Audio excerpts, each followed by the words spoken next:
Welcome to the Learning Pines YouTube. We hope this video helps.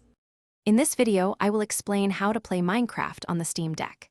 Getting Minecraft Java Edition running smoothly on your portable device involves a few key steps.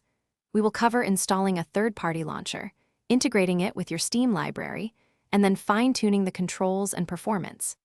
This guide will help you enjoy one of the world's most popular games on your powerful handheld, ensuring a seamless and enjoyable experience from start to finish.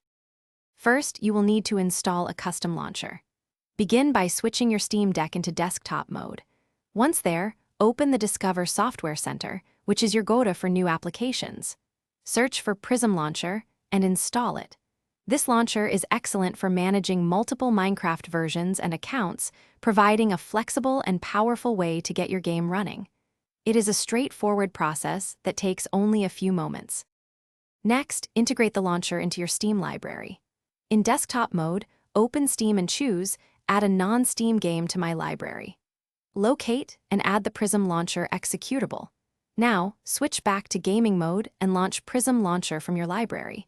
You will then log in with your Microsoft account to access Minecraft Java Edition.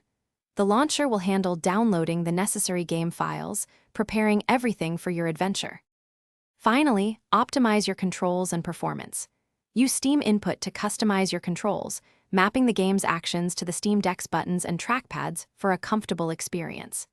Adjust in-game video settings, like render distance, to balance visuals and frame rate.